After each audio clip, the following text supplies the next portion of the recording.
invito para también terminar un poco antes, así tienen espacio para leer. Después, a partir de mañana, esta segunda hora la dedicamos a compartir lo que ustedes van leyendo. Porque ese texto que les entregaron de Orígenes, la idea sería, ¿dónde está, buscar a ver, dónde está lo que dice Orígenes en la regla? O sea, ustedes ven que esto que dice Orígenes, de algún modo, está reflejado en la regla, tiene una cierta relación, a lo mejor no punto por punto, ¿no? Sino una lectura, podríamos decir así, amplia.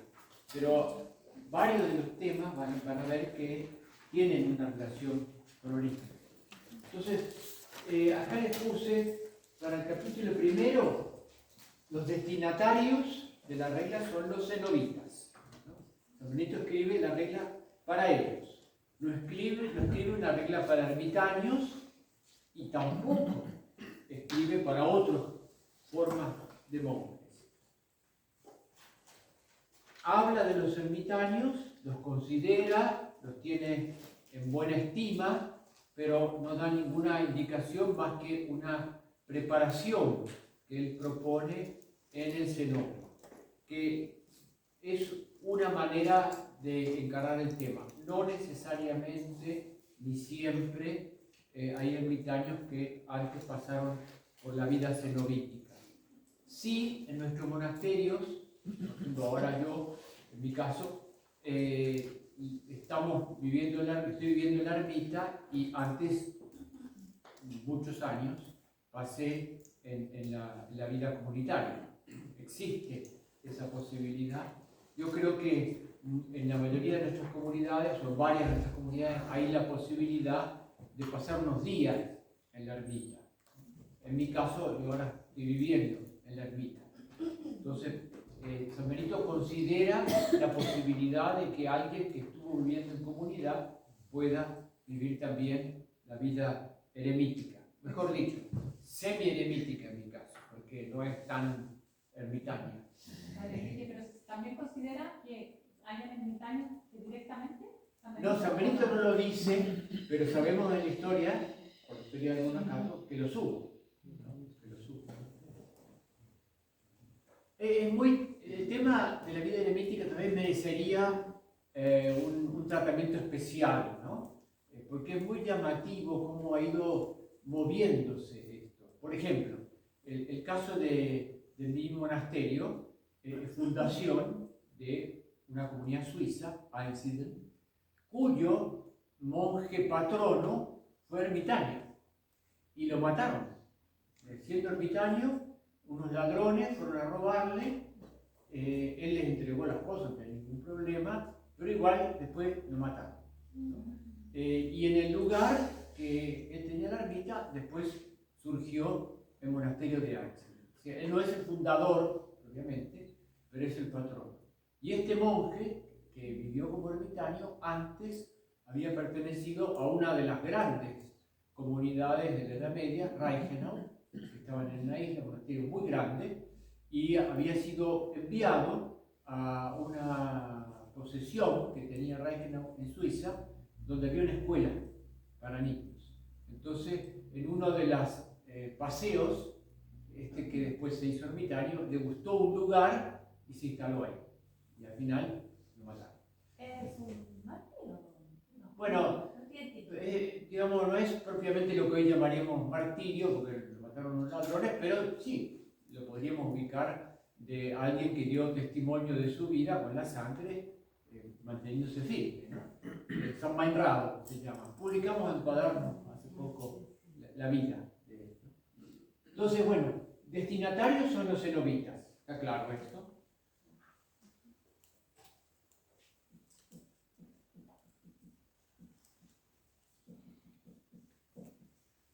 Y la definición que él da de los destinatarios tiene, dijimos, 4 puntos.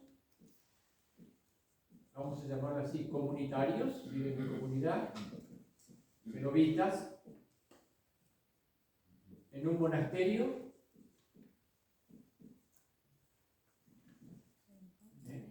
bajo una regla y una banda. Esta es la definición que Benito da de sus destinatarios, ¿no? ¿Sí? ¿El orden tendrá que ver, o sea, será por algo que pone primero que viene en comunidad? Ahí puede ser que haya un orden, no me atrevo a decirlo de forma absoluta, ¿no? Pero yo creo que él está pensando, bueno, monjes que viven en comunidad, sí, ese es el destinatario, lo central. Y después aclara qué entiende él por vivir en comunidad. Estos tres elementos que están acá son lo que él entiende por vivir en comunidad. El ermitaño también vive en un monasterio, porque monasterio también se usa para ermita en muchos textos, ¿no? Pero él considera que el cenobita, que es su destinatario, el que vive en comunidad, está en un lugar que después algunos señalaron, va a traer como corolario, es estable, no va de un lado para el otro, con una regla que es la que él escribe, claramente, y el intérprete, que es el que discierne cómo se aplica la regla, cuánto sí, cuánto no, etc., ¿no? Porque la regla no especifica todo, especifica todo. Entonces, él ya le da la posibilidad, por ejemplo, al abad, que si no le gusta, esto después vamos a verlo un poquito más, el número de salmos y la distribución puede cambiarla. Que si están en un lugar que no hace tanto frío, bueno, usen otra ropa, etc.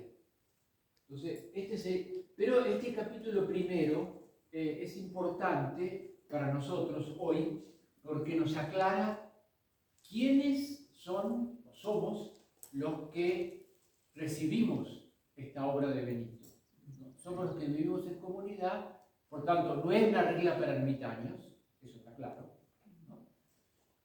En un lugar, es decir, no es para los que tienen 4 o 5 lugares donde habitan, habrá que ver después cómo se adapta esto, una regla, que es la que él escribe, y la figura del abad. En este capítulo, después ustedes fíjense que hay un par de agregados que simplemente los mencioné. A partir del versículo 6, él dice, la tercera clase de monjes es pésima. Tetérrimo, o sea, es horrible, ¿no? Y la cuarta son vagabundos. Y dice qué clase de vagabundos son.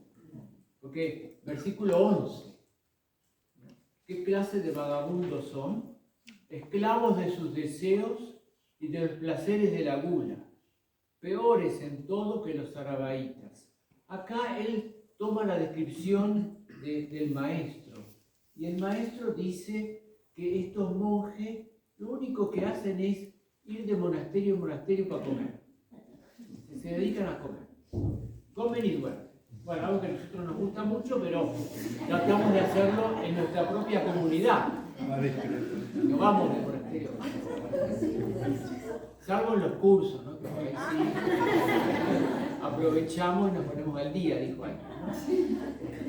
Entonces, pero estas dos clases, yo vuelvo a decir, Benito las hace lo que llamaban en la antigüedad un ejercicio de retórica. ¿Qué es un ejercicio de retórica en la antigüedad?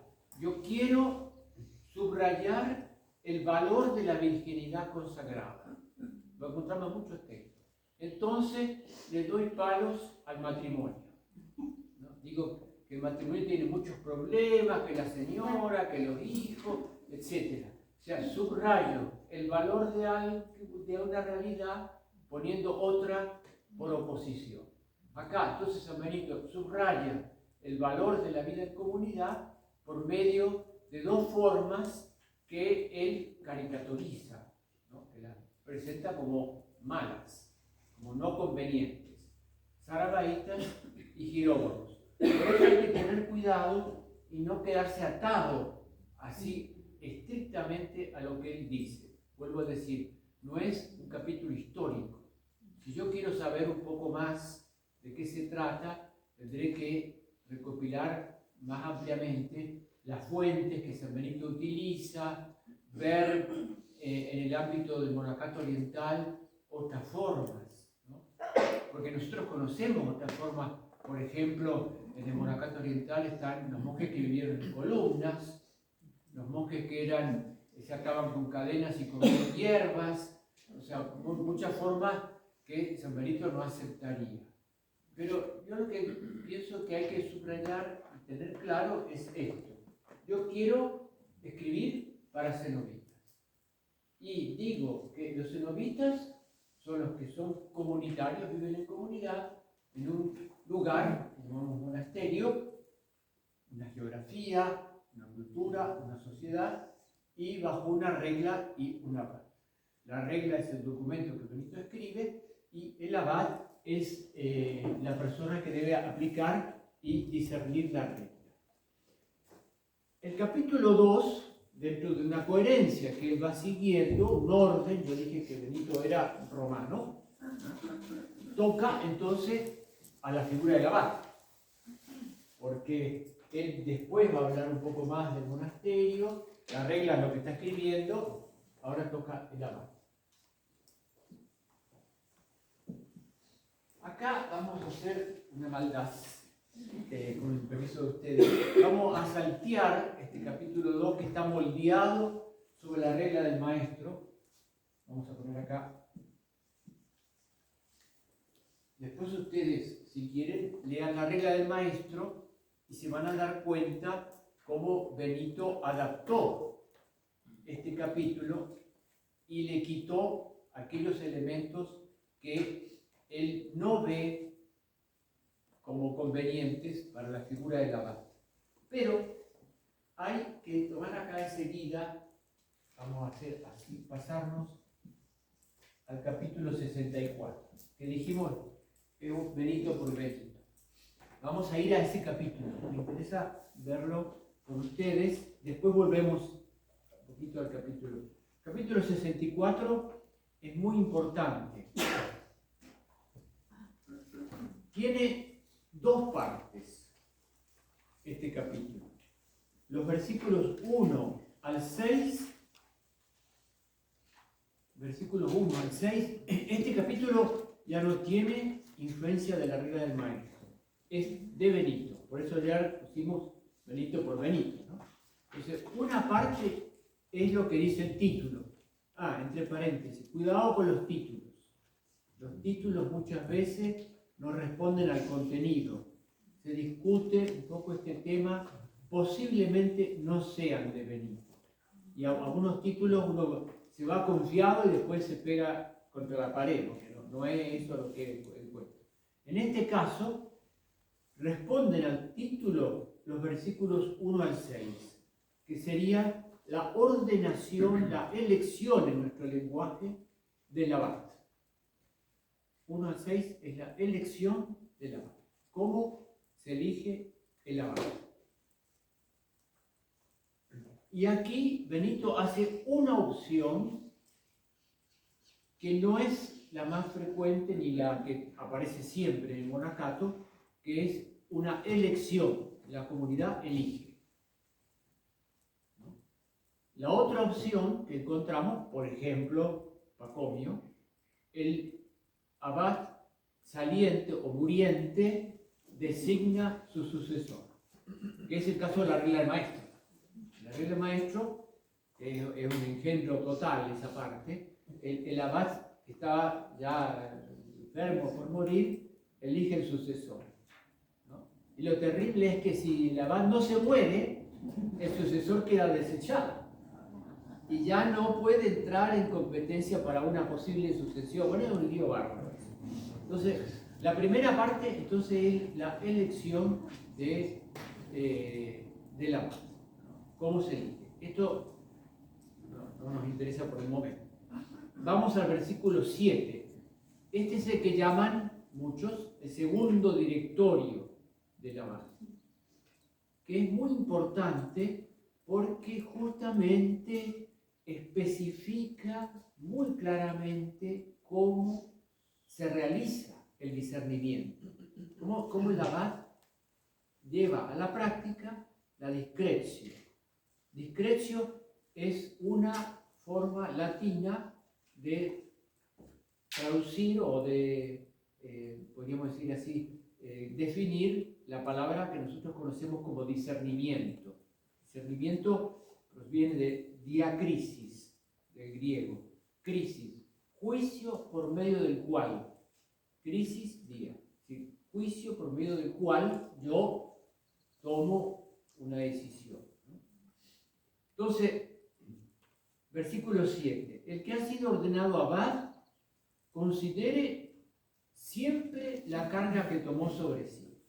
No es, por tanto, Benito lo dice claramente, y también en el capítulo 2, no es, por tanto, podríamos decir así, un motivo de gloria y honor, como a veces pudo ser, sino un servicio, una carga. Y segundo, a quién ha de rendir cuenta de su administración. Este es un tema, como el abad tiene que discernir, Benito siempre le dice, mire, va a tener que rendir cuenta, va a tener que rendir cuenta. Es como un estribillo que le pone, ¿no? Y luego, lo que ayer vimos, sepa que debe más servir que mandar. El abad es el súper esclavo en la comunidad, el esclavo de los esclavos. ¿Quién usó esta expresión? Servus servorum Dei. Gregorio Magno. El abad es el esclavo de los esclavos. Es el súper esclavo en la comunidad. ¿En la vida de San Benito no usó como medio? Así mismo se lo aplicó. Gregorio se lo aplicó así. Entonces, debe servir más que mandar, ¿no? Y le pone, hay un directorio de una gran riqueza, docto en la ley divina. ¿Se acuerdan que dijimos que al final de la regla él dice, yo, la fuente principal que utilicé, norma rectísima de vida, es Antiguo y Nuevo Testamento, para que sepa y tenga de dónde sacar cosas nuevas y viejas. Entonces, debe ser un fanático de la lección divina. Un fanático de la lección divina. Que ese es el drama, muchas veces, del servicio abacial. Me acuerdo en un retiro para superiores de estos que organizaba Surco, vino don Joaquín Arruda Samit, abad de San Pablo, en Brasil, que era un hombre muy bueno. Le tocaron muchas dificultades en su monasterio cuando, yo creo que él era abad cuando se salió el grupo que fue a Pontagrosa, después, bueno, para el tema y él decía que la puerta del abad es un tambor batiente, todo el tiempo golpea, ¿no? Que tal cosa, que cual otra, que se me cayó la lapicera, bueno, no la puedo levantar, porque... entonces, etc. Entonces, docto en la ley divina, fanático, para que pueda sacar cosas nuevas y viejas. Y después le pide estas tres virtudes propias de nuestra vida monástica: castidad, sobriedad, templanza, ¿no? Y misericordioso. Fíjese, estas virtudes, porque estos padres del monacato, Benito incluido, no escribían mientras cocinaban y mandaban mails, ¿no? O atendían el teléfono. Tenían una profundidad que a veces se nos escapa. Casto. ¿Cuál es la primera opción que hace uno cuando entra en un monasterio? ¿Forma una familia o no? Si quiero formar una familia, entonces no puedo abrazar una vida consagrada en el monasterio y se discutió mucho tiempo, ¿qué es primero? ¿La opción por la pobreza o la castidad? En realidad van juntas, ¿no? Cuando uno opta por la castidad, es evidente que también opta por la pobreza, en el sentido que no necesita tener que mantener una familia. Si yo quiero formar una familia, no le pueden poner a la familia, no, ustedes comen 2 veces por semana, se visten con hábito de monje, no, tengo que darles lo que necesitan para la vida cotidiana. Entonces, casto. La definición de monje es esta. El solitario. El Salmo 102, ¿no? Como pájaro sin pareja en el tejado. Sobrio. Sobrio. Esto es lo que dice claramente Evagrio en las bases de la vida monástica. La sobriedad. Nosotros tenemos que aprender a vivir en un régimen de vida austero, sobrio, que se irá adaptando según las épocas. Y misericordioso. ¿Por qué? Porque lo que queda es el amor, según San Pablo, ¿no? 1 Corintios 13. Eso está claro. Tal vez nosotros nos hemos agarrado algunas veces a una imagen de Abad, alguien dijo, árbitro de fútbol. Cada falta que cometía, tarjeta amarilla, ¿no? Y a la segunda, tarjeta roja. Entonces, muy como por la vía del castigo, de la autoridad. Una cosa es la corrección y otra cosa es olvidar la misericordia. Las 3 características del monje, según San Benito, que el abad tiene que brillar, la castidad, es decir, abrazó la vida solitaria, no de matrimonio, aceptó la soledad en su vida, y eso a veces puede ser exigente, es exigente. La sobriedad no quiere decir ni morirse de hambre, o sea, siempre tengan esto presente. Cuando hablamos de sobriedad, muchos piensan, el ayuno. ¿Ayuno es sinónimo, de no comer? Pregunto yo. No. Ayuno es que tenemos comida en horarios fijos. Eso es ayuno, ¿no? San Benito no dice no coman.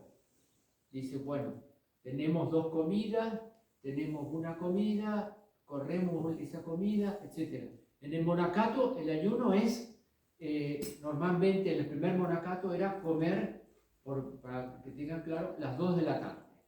Era una comida a las 2 de la tarde. Monacato primitivo. Eso era lo habitual. Y estaban los monjes ya muy probados que comían día por medio, y estaban los que comían a veces menos, pero Casiano dice, lo ideal es mantener un punto medio y entonces mejor comer cada día algo, para no caer enfermo. Entonces, sobriedad, tanto en el uso del cuerpo como en el uso de los medios, etc. Y tercero, misericordia. Uno vino, yo dije ayer, al monasterio a aprender a amar, ¿no? Y dice, siempre prefiera la misericordia a la justicia, para que él alcance lo mismo. ¿Dónde esto está tan fuerte y claramente expresado que nosotros podamos decir, bueno, voy a ir, primera carta de Juan, ¿no? Dios es justo porque es misericordioso. Ahora, no piensen en justicia distributiva, ¿no? Porque nosotros siempre tenemos la imagen de que la justicia mejor es la distributiva. San Benito no usa ese modelo, no recurre a ese modelo de justicia. Y él lo dice, yo no puedo darle a cada uno igual, ¿no? Y toda la tradición monástica era muy cuidadosa, hay varios apotegmas que muy cuidadosa en este sentido. No se puede igualar en un monasterio, ponerle tabla rasa a todo lo mismo, por problemas de salud, de edad, etc. San Benito, Pacomio se enojaba tremendamente cuando le empezaban a decir que no al anciano ese que está enfermo, ¿por qué le vamos a dar carne si ya no necesita que se muera? No, decía Facundo, no se debe hacer eso. No se debe hacer eso. Y se enojaba. Entonces, prefiera siempre la misericordia a la justicia para que él alcance lo mismo. Si Dios aplicara justicia distributiva con nosotros, estamos fritos. Estamos fritos. Ya la cosa no tenemos solución. Él, su justicia es la misericordia. 11. Odie los vicios, evidente, pero ame a los hermanos, que a veces tienen vicios, y hay que ayudarlos, ¿no? Otro punto, 12, que acá toca, muy importante, el tema de la corrección, ¿no? Que tiene que realizar el superior y también entre hermanos. El tema de la corrección es muy delicado, muy difícil, pero es necesario, ¿no? Yo siempre me acuerdo que yo he escuchado a un solo predicador que en un retiro para superiores se animó a tocar este tema, el padre Agustín Roberts. Él dijo, hermanos, la corrección no podemos eliminarla, habrá que ver cómo la realizamos. Y San Benito, pues vamos a ver, le da un lugar importante en la regla, a veces hasta que nos molesta un poquito, ¿no? Pero bueno, es necesario. Odie los vicios, ama a los hermanos. Y versículo 12 da algunos elementos de cómo hacer la corrección, algunas ayudas prácticas. Obre con prudencia, no se exceda, ¿no? El primer punto, obre con prudencia. Hay que saber esperar a veces, hay que aguardar el mejor momento, etc. No sea que por raspar demasiado la herrumbre se quiebre el recipiente. Obre con prudencia. Segunda recomendación, tenga presente su propia debilidad.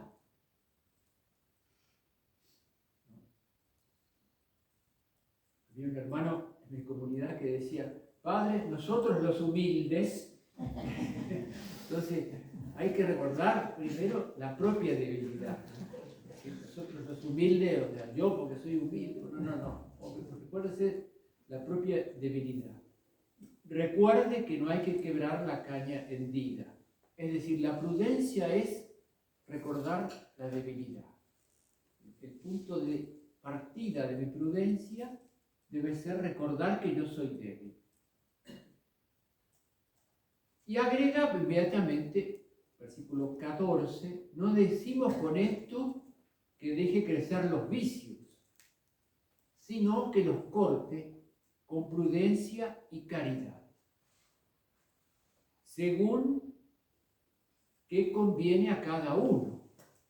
Ahí está otra vez adaptarse a la situación de cada hermano, ¿no?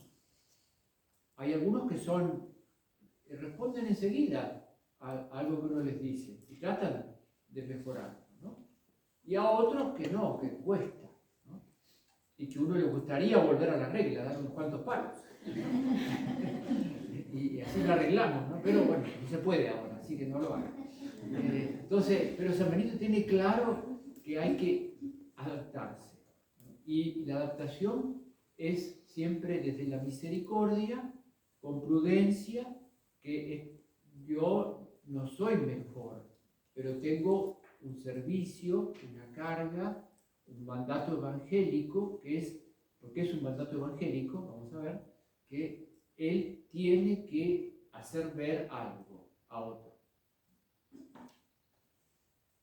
Y después le da una serie de, podríamos decir así, de tips, como dicen ahora, de ayudas muy prácticas, muy concretas, ¿no? No sea turbulento ni ansioso.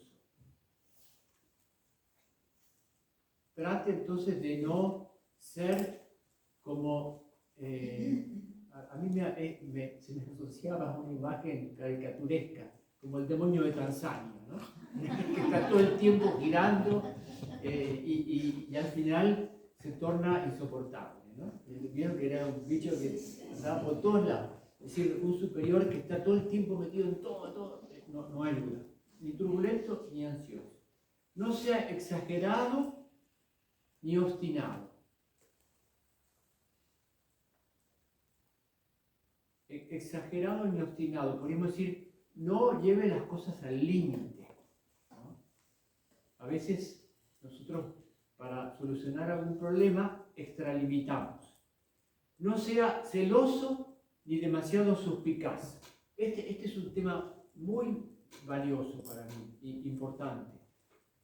Porque algunos exégetas dicen que aquello que llevó a la muerte a Jesucristo fueron los envidias, las celotipias, ¿no?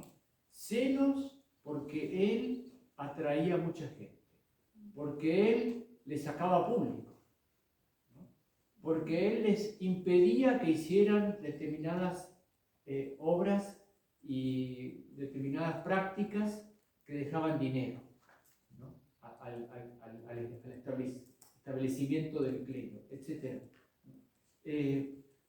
Los celos o la suspicacia, las envidias son destructoras, especialmente cuando las encontramos en las personas que tienen un servicio importante en la comunidad, porque traban. Y además, Benito le dice, nunca tendrá descanso.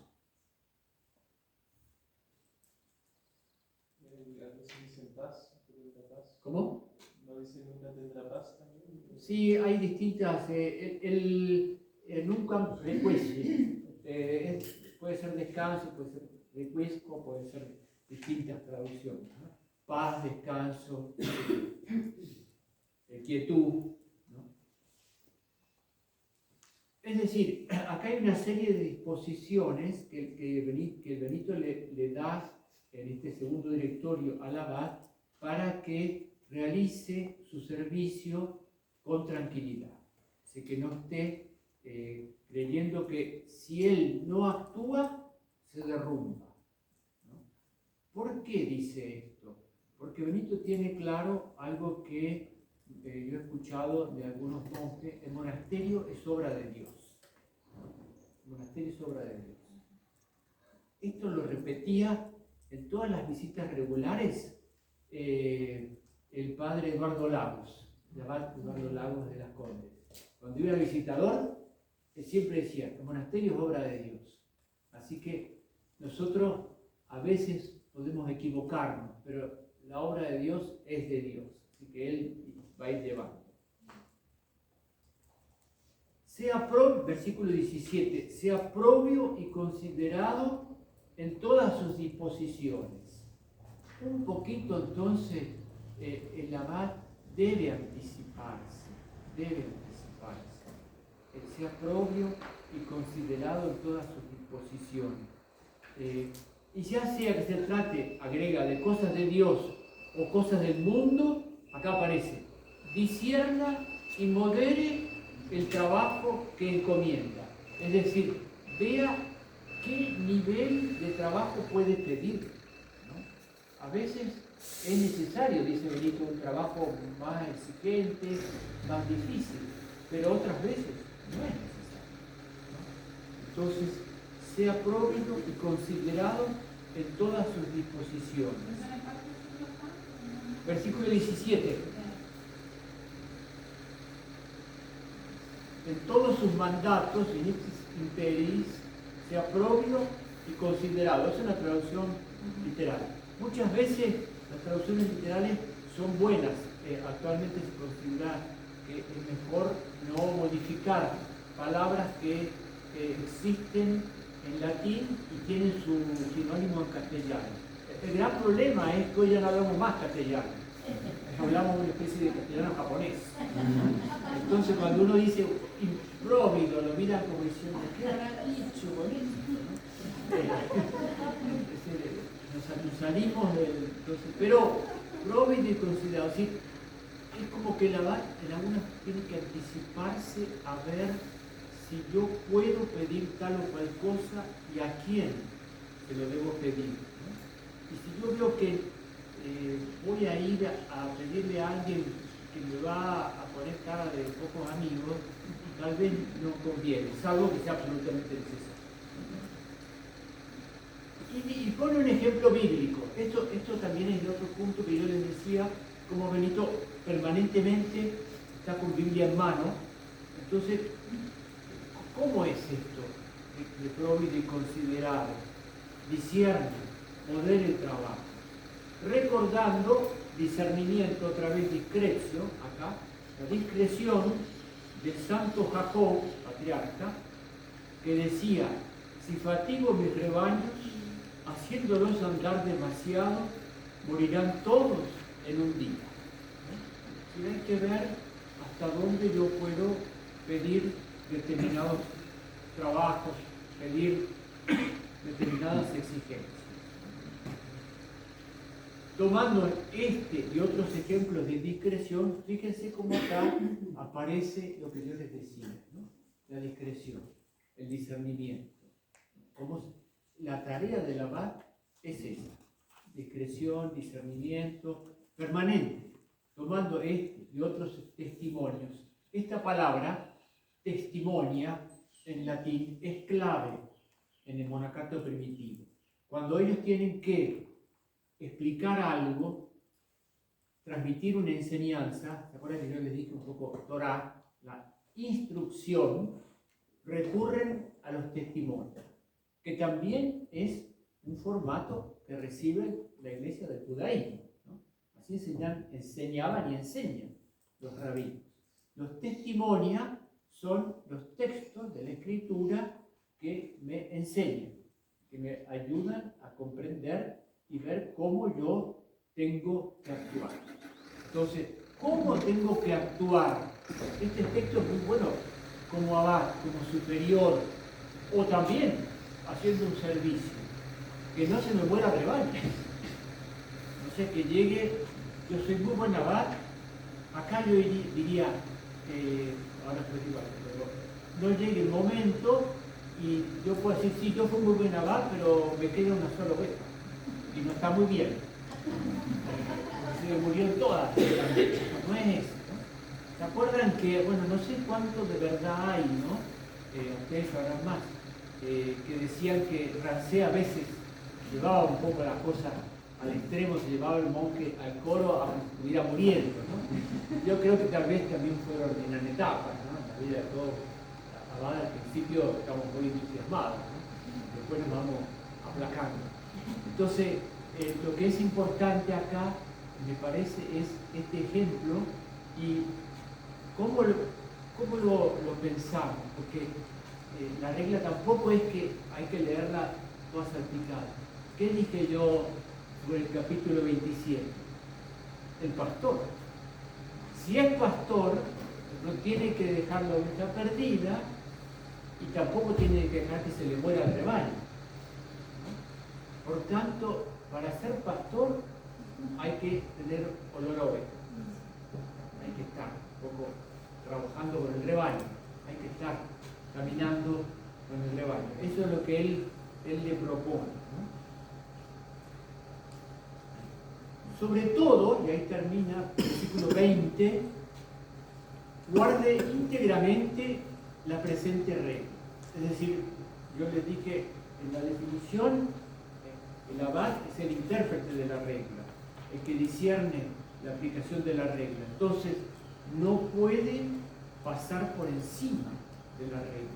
Tiene que tenerla presente, con la ayuda de las constituciones, para que habiendo administrado bien, oiga del Señor lo que oyó aquel servidor bueno que distribuyó a su tiempo el trigo entre sus consiervos. En verdad les digo que lo establecerá sobre todos sus bienes. Acá otra imagen bíblica que nos ayuda es la tercera. Yo ayer les dije pastor, médico, y acá está la tercera, administrador, que está en el capítulo 2 también. Pero fíjense que administrador Nosotros la imagen de administrador que tenemos es alguien que maneja números, cuentas y trata de tener más, ¿no? Trata de tener más. Que haya más dinero, que haya... Tal vez acá está la imagen que uno le decían a algunos superiores, que nuestros monasterios tienen que ser muy ricos, padre, pero muy, muy ricos. Yo siempre decía, estoy tan convencido, pero bueno, había unos superiores que tenían esa, no creo que sea esa la meta, ¿no? ¿Qué administrador entonces? El que reparte. Hay que ser buen distribuidor, el que reparte.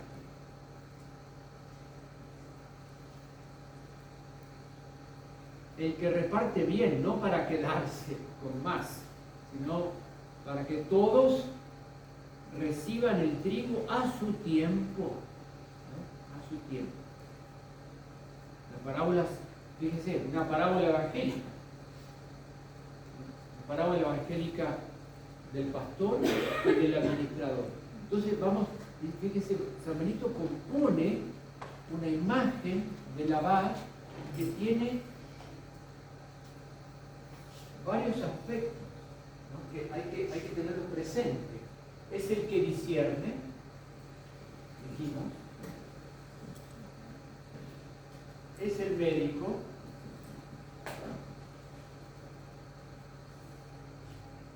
¿qué hace el médico? Discierne.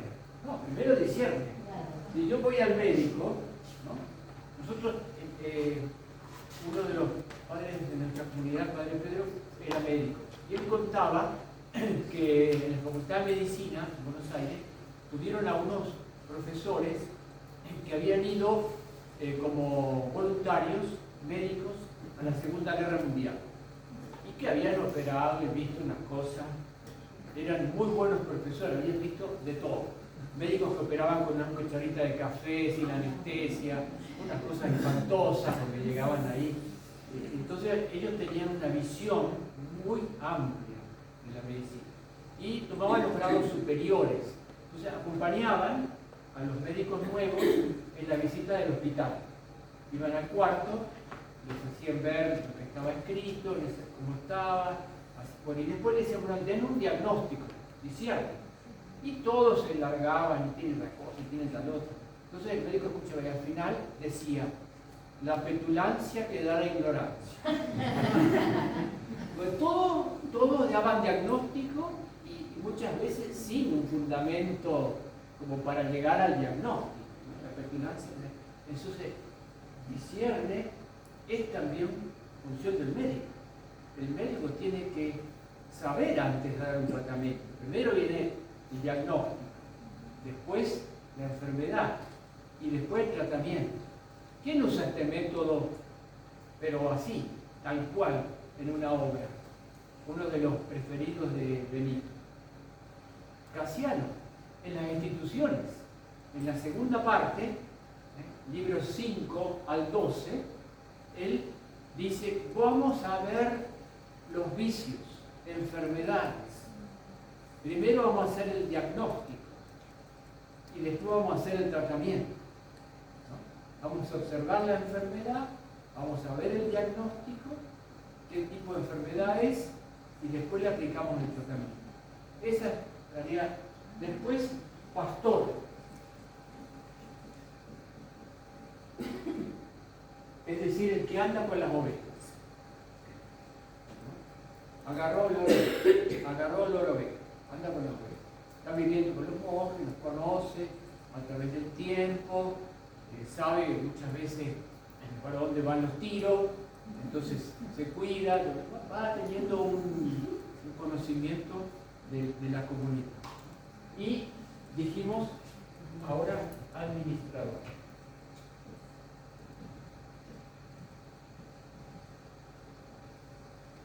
Administrador es el que discierne para repartir, es decir, el que va viendo los problemas, las necesidades de cada hermano y le reparte según su necesidad.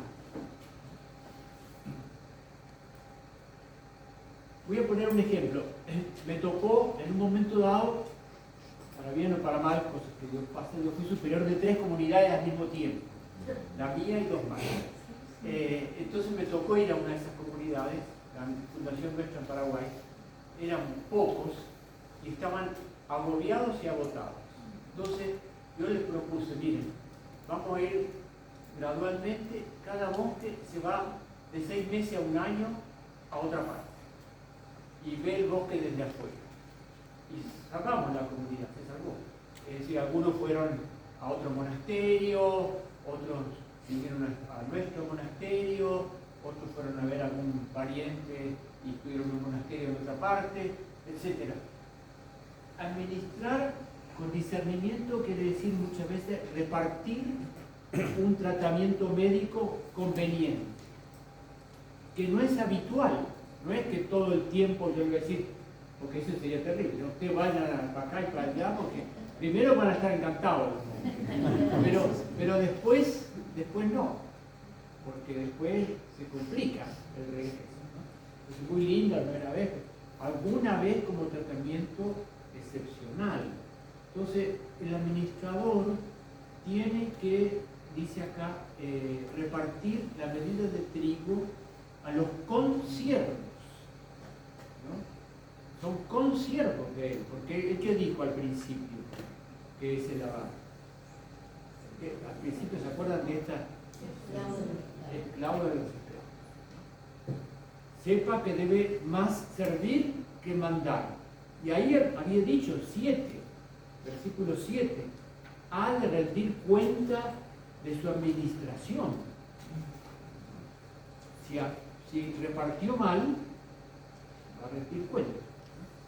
Entonces, este capítulo es de una gran riqueza y yo creo que nos puede ayudar como a redescubrir la importancia de la figura, la presencia del abad y del discernimiento que él hace en comunidad.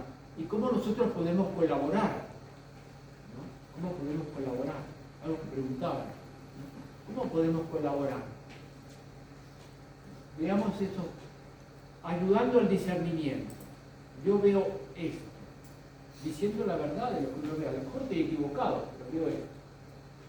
Diciéndole la verdad al médico. No hay peor enfermo que el que no se reconoce enfermo. Entonces, yo tengo un problema bajo el brazo. Voy al médico, le muestro todo menos bajo el brazo. Y sigo igual. No voy a poder recibir un tratamiento. Porque no le mostré lo que tenía. No fui capaz de decirle. Uno, si va al médico, que le diga. Aparte, si uno va a ir al médico a esconder, cuando ir, pastor, si el abad está con nosotros, comparte, ve, a lo mejor ve distintos aspectos. Entonces, si yo algo no lo veo claro, no usar radio pasillo, ir a preguntarle. Señor o señora pastora, ¿qué usted ve? ¿Por qué esta persona anda con un monopatín en la clausura? Bueno, porque lo necesita, porque ya no puede caminar, y entonces está con una dificultad. O sea, muchas veces se aclaran, cuando uno hace estas preguntas, se aclaran. Si uno no pregunta, va a seguir con su esquema, su idea de lo que pasa o no pasa. Por supuesto, a veces no me convence lo que me dijo. Tiene el derecho de decir, no me convence. ¿Cómo está como como abad su opción, o sea, su discernimiento por la comunidad? O si es por distribuir a cada uno, pero también, no sé, ¿en dónde está eso? El discernimiento por la comunidad tiene dos canales.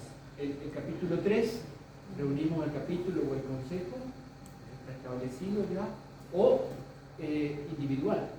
O sea, la relación individual. Yo puedo ir y conversar y decirle, yo veo algo que usted me parece que no está viendo o lo veo distinto, ¿no? ¿Es posible siempre? A veces no. Bueno, pero por lo menos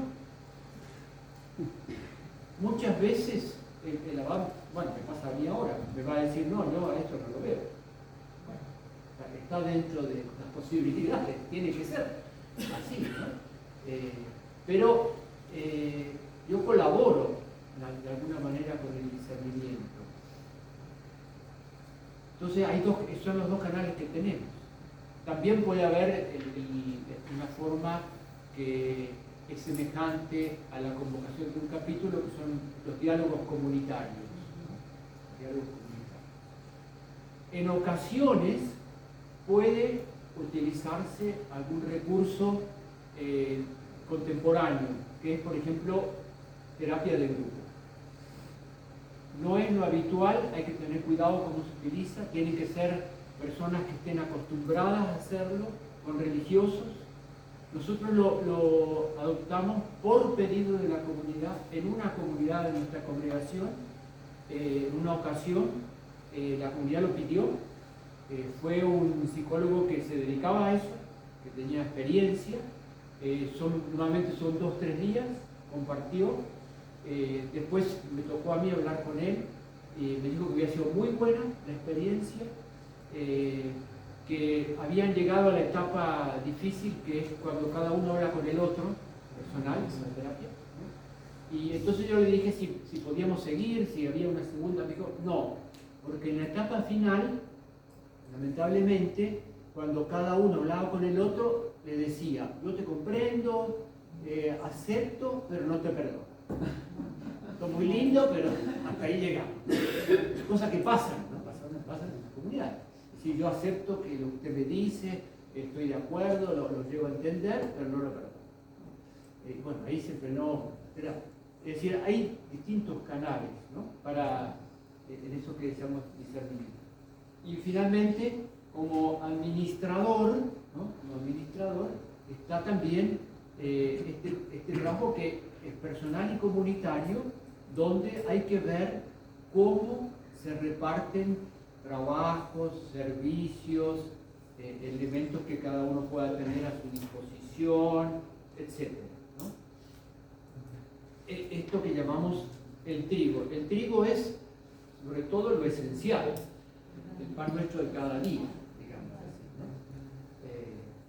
¿no? Es decir, el abad tiene que cuidar que todos tengan lo necesario para la sobrevivencia, ¿no?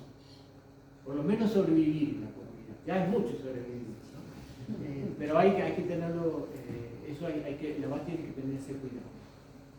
Bueno, vamos a detenernos acá para que tengan una horita de lectura personal y después mañana entonces comenzamos leyendo